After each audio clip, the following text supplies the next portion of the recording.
Olá, eu sou a Mônica, você está no meu canal literário Mônica Leitora Erudita. Desde já peço, se você não é inscrito, clique no botãozinho para se inscrever, ative também as notificações, assim, todas as vezes que eu lançar um vídeo novo, você saberá.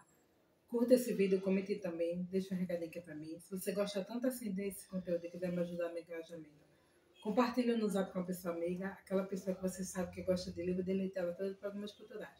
Através dessa tua ajuda, através desse teu engajamento, meu canal vai crescer.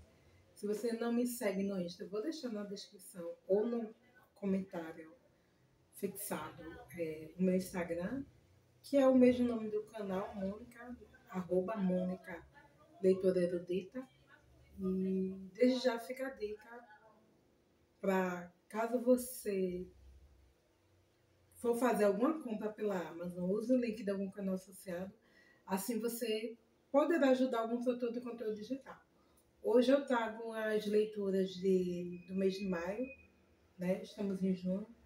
E eu vou falar dos abandonados, mas na verdade não posso nem dizer que foram abandonados, porque eu vou ler agora em junho esses livros, mas pretendo, mas foram trocas, né? Eu deixei de ler os livros da Meta, em sua maioria metas atrasadas, para ler livros que eu peguei nas bibliotecas que eu estou acompanhando. Eu já gravei para esse canal um vídeo do quadro Pela Biblioteca que Andei, mas estou devendo a leitura de E Não Sobrou Nenhum, projeto Lendo Agatha Christie do mês de abril. É agora em junho, eu quero finalizar essa leitura. Comecei, mas estou bem no início. Tem livro de abril também, A Longa Marcha, de King, e Pequenas Realidades, da Bita King, que também foram livros que eu tinha me proposto ali em abril, quero demandar. E do mês de maio, dentro do projeto do CLC, Clube de Literatura Clássica, eu fiquei de ler Jerusalém Libertada, essa edição belíssima, de Torquato, e quero ler, vou fazer Vida, Opinião, Resenha. E um conto desse livro aqui da Agatha Christie, que eu tinha marcado, está no meio. Esse livro ele é um vai e vem, então um vira-vira, ele tem duas histórias que eu já li, mas aqui tem um conto. Então, quando eu equilibrar isso aqui, aí eu vou ler os livros da Meta de junho, que eu coloquei 2 já para finalizar esses, mas esses aqui foram livros de Resquício de Abril e Maio que eu não li porque li esses outros. E eu vou falar bem rapidamente sobre eles. E aqui tem um caderninho de apoio, porque tudo eu vou escrevendo aqui para finalizar, tá bom? Aí, assim, eu não estou em mãos. Se vocês forem no meu antigo canal, o Próximo Livro é Melhor, vocês vão ver um vídeo linkado sobre a minha ida à biblioteca e apresento essa graphic novel de Bill Eisner, New York, A Vida na Grande Cidade. Eu tinha muita curiosidade de ler essa graphic. E Eisner ele já partiu, mas é uma graphic muito significativa. Tem várias narrativas, vários protagonistas, mas é uma graphic que basicamente ela vai tratar sobre o cotidiano, sobre a grande cidade, sobre a peça, sobre a individualidade, solidão, mas principalmente sobre a individualidade dos indivíduos. E fica aí essa dica. Aí li também Não Estou em Mãos, mas Budapeste, de Chico Buarque. E já li outros livros do autor. Esse eu gostei. Para quem não conhece, Budapeste é um livro premiado, mas ele é interessante não por ser premiado. Ele é bom e a premiação surgiu por causa da significativa da narrativa, que aqui a gente vai ver o nosso protagonista, o José. Ele é um jornalista, escritor, e ele está entre uma escala entre Istambul e Frankfurt, Budapeste, e ele não consegue sair daquele local. Ele liga para a esposa, fala dessa dificuldade e ele fica retido lá em Budapeste. E é interessante porque essa história ela não é linear, ela vai ter alguns momentos de presente e passado, e vai se passar em tempos diferentes, mas o nosso protagonista, ele, apesar de ser escritor, ele tem muita dificuldade em trazer voz à sua narrativa. Na verdade, ele escreve mas acaba tendo um problema de o que ele escreve não ser oferido a ele. Ele tem um sócio, junto com esse sócio, ele tem uma empresa e ele faz a entrevista de um homem, de um alemão, que escreve o livro, mas na verdade esse livro não é acreditado a ele a autoria, é acreditado a esse personagem, o alemão, e ele fica frustrado com isso, mas ele tem dificuldade em fazer esse confronto. E no outro momento, lá em Budapeste, ele escreve um outro livro também, e lá ele tem uma amante, a Kriska, e quando ele escreve esse segundo livro, também é oferido essa narrativa a uma outra pessoa, como se fosse um outro autor, e o José tem essa dificuldade, porque existe ali um contrato também, como no primeiro livro, e aí ele decide aceitar isso. Então, a narrativa de Chico nesse livro é bem diferente da perspectiva, porque a gente se depara com um autor que tem dificuldade em se colocar como autor da obra, como autoral, né? Ele escreve, mas a sua escrita é real, mas a quem é oferido é um engodo, porque não são escritores, por causa da questão de necessidade financeira dele, do José, e contratos, ele tem essa dificuldade da fala, de se colocar como autor da obra. É significativo e super recomendo, gostei muito da leitura. Um livro fininho, mas bem significativo. Eu até fiquei em dúvida se eu ia gostar ou não, por ser um livro premiado, porque às vezes o livro é premiado e a gente não gosta. A gente até tem um certo desdém em relação a livros premiados, mas gostei muito. E aí, são livros que eu não estou em mão, e agora eu vou falar dos que eu estou em mão. Eu vou na biblioteca amanhã devolver, mas esse livro aqui, Hamlet, para quem conhece a história do. Opa! A história do nosso príncipe dinamarquês. E, minha gente, eu gostei muito da história, né? Aqui, o seu pai, rei, ele é morto,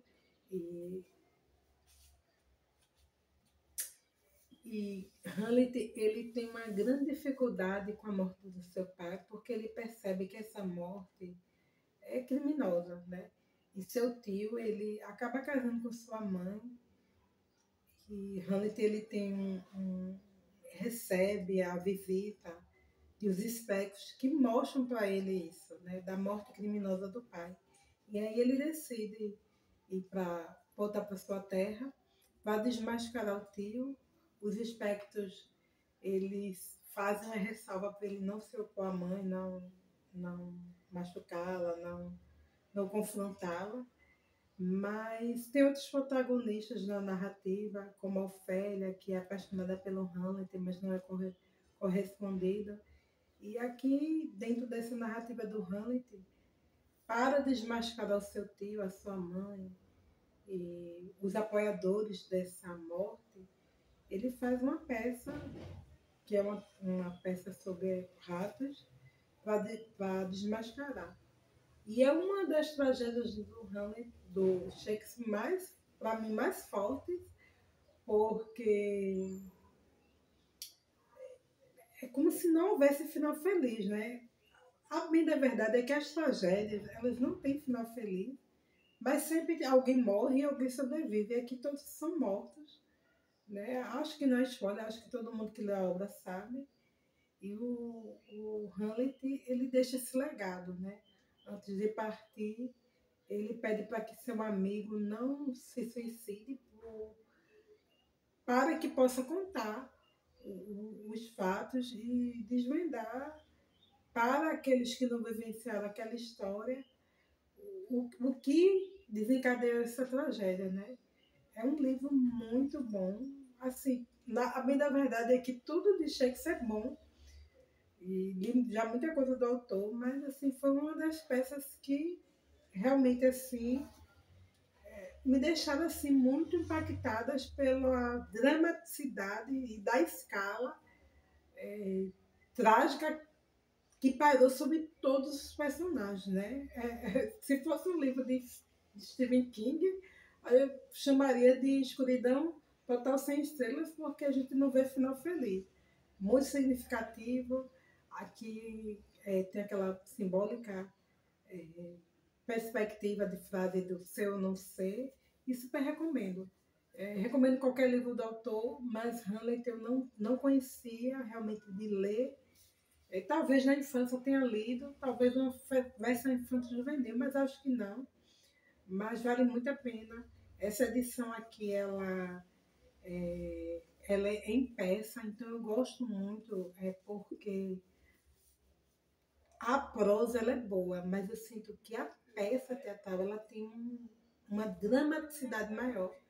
E falarei melhor, destrincharei melhor esse livro no Vídeo Opinião Resenha, que brevemente eu gravarei, tá bom? E aí li de Ulisses Campos, Elise Matsugama. Eu acho que todo mundo conhece essa história, né? Dessa mulher que esquartejou o marido, o Marcos, e aqui é significativo. Eu já tinha visto vários podcasts do Ulisses falando desse livro, mas aqui é significativo porque não conta só a história do crime, mas conta a história da Elise, conta a história de personagens que rondam e passaram pela vida dela, e mulheres que vivenciaram a prostituição. E é um livro bem pesado, bem cru, eu acho. Eu acho que a Elise, ela é indefensável para mim, muito, não só pela questão dela ter matado, mas eu acho que o evento morte, assassinato, não é o mais forte na narrativa desse crime. Eu acho que o elemento que é o grande estopim dessa personagem Elise é o esquartejamento, né? Que mostra mesmo que ela tem essa psicopatia. Não é só a morte do marido, mas o esquartejar, né? E a justificativa dela é muito simplória, eu acho. Acho que ela teve uma vida muito difícil, mas infelizmente ela teve escolhas também muito infelizes, né? E é isso. Então fica aí a dica. Tem outros personagens desse universo de prostituição. E é muito duro quando a gente vê Ulisses trazendo essas personagens, porque a gente vê que tem uma cadeia aqui muito grande, né? E ele cita também o caso, né, do Klein, que é o fundador das Casas Bahias, que também é um homem que, para mim, é indefensável, porque ele explorou muito essa questão da prostituição, mas usou também menores, né? Então fica essa dica. Gostei muito da leitura, mas acho que é uma leitura bem digesta, né? Bem digesta, então tem que ter um pouco de sangue frio para ler essa história, tá bom? E aí li essa graphic Retalhos autobiográficos do Greg Thompson.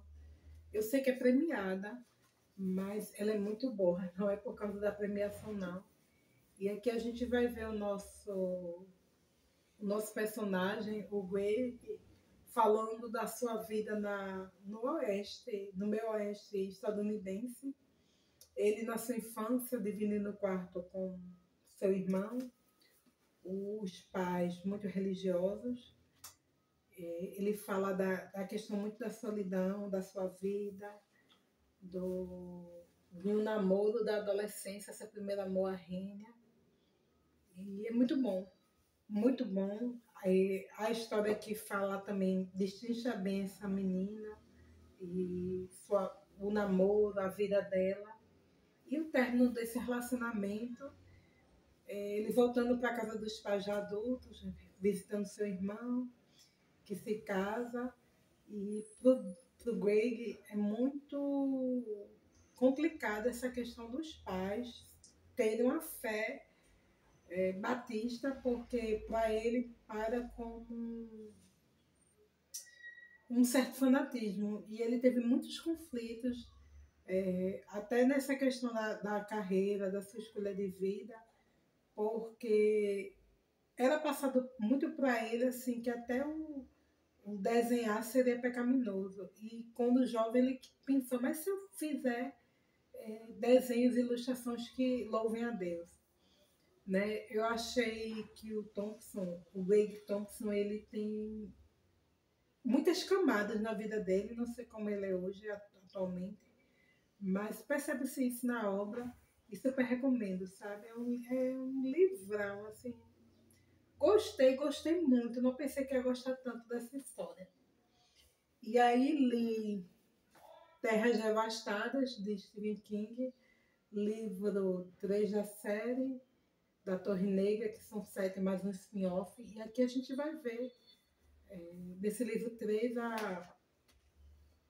uma terra diferente, que é um ambiente de floresta. Vamos ter os nossos protagonistas pistoleiros muito destrinchados dentro de um treinamento de pistoleiro que o Ronald faz para o Ed e para a Susana. Lembrando que a Susana é a mulher que tem uma dupla personalidade, Deta e Odetta.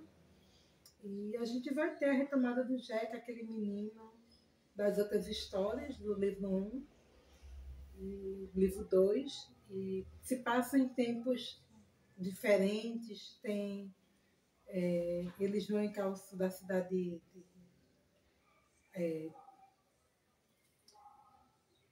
muito no sentido de ir para a torre, a cidade de luz, e o Jack aqui ele vai passar por momentos muito difíceis, muito duros, mas que se encaixam muito bem com a narrativa. Eu gostei muito porque eu achei que nessa história 3 o Jack cresceu muito, e eu acho que o King ele é muito bom quando ele faz essa expressão dos personagens infantil-juvenis. Super recomendo. E gravei um vídeo opinião resenha sobre esse livro e fica aí a dica. Eu não consigo, nessa perspectiva agora, nesse novo canal e com o YouTube Studio, linkar o vídeo, mas como eu tenho um pouco de conteúdo, vocês conseguem achar. E quem quiser acompanhar a história 2 e o 3, vão lá no meu antigo canal, Próximo Livro Melhor, que vocês vão ter essas resenhas, tá bom?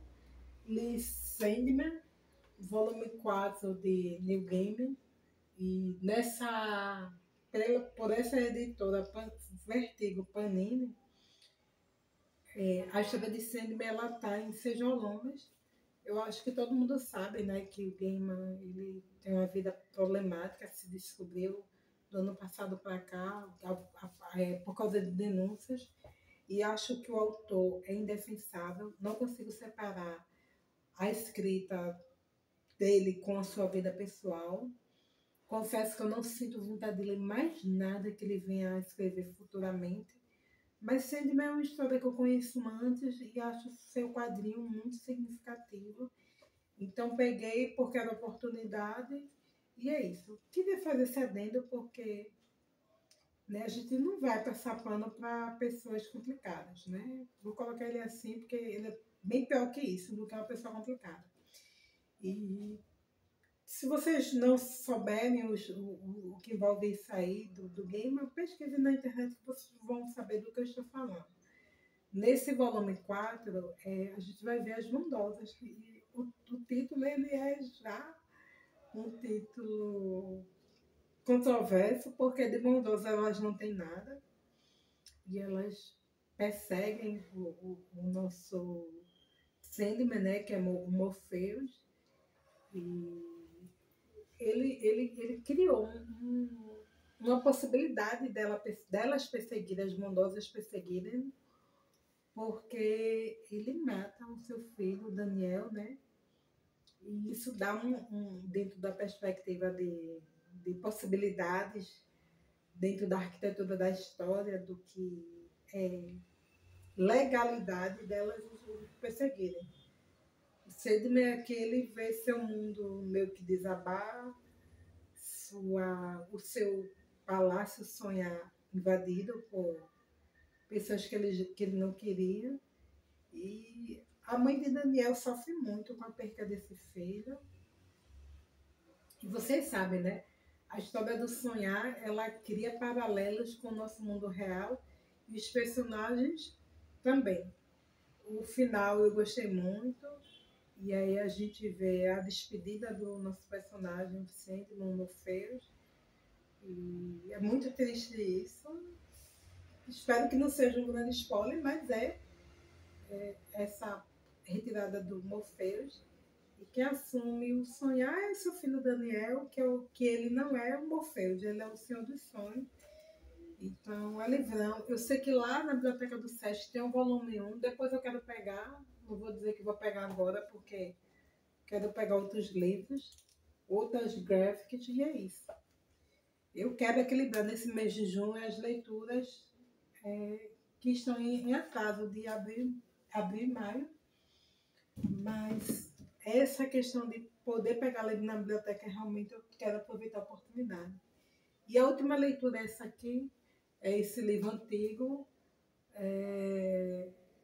Olhos do Dragão, de Stephen King. Não confunda com O Olho do Dragão, que é um outro livro, um outro autor.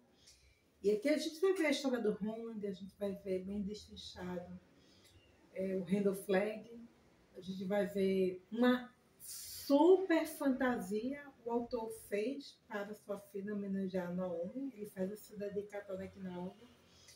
E dos livros que eu li de King, para mim foi o mais diferentão, porque realmente ele escreve da perspectiva aqui para um público infantil juvenil, e é bem divertido, porque ele vai contando essa história desse reino, os nossos personagens, os nossos vilões, o Roland, de uma forma bem engraçada. Tem ilustrações belíssimas. É um livro antigo, de uma editora antiga, eu acho que é Francisco Alves. E amei a história, amei. Para quem lê A Torre Negra, quem tiver vontade, se puder, pegar esse livro antes, ou como eu estou fazendo, o que eu fiz, tinha começado A Torre e ainda não tem esse livro em mãos, pegue porque vale a pena. Vai abrir muito sua mente, e é um livro divertido e de leitura dinâmica. Que facilita muito essa leitura. Então é isso, foram essas leituras. Acho que li bastante coisa. Os quadrinhos Sandman, New York e Retalhos Verdadeiros Calhamaços, daí tomou um pouco de tempo meu, mas é isso. Tá bom? Obrigada e até a próxima. Tchau, pessoal.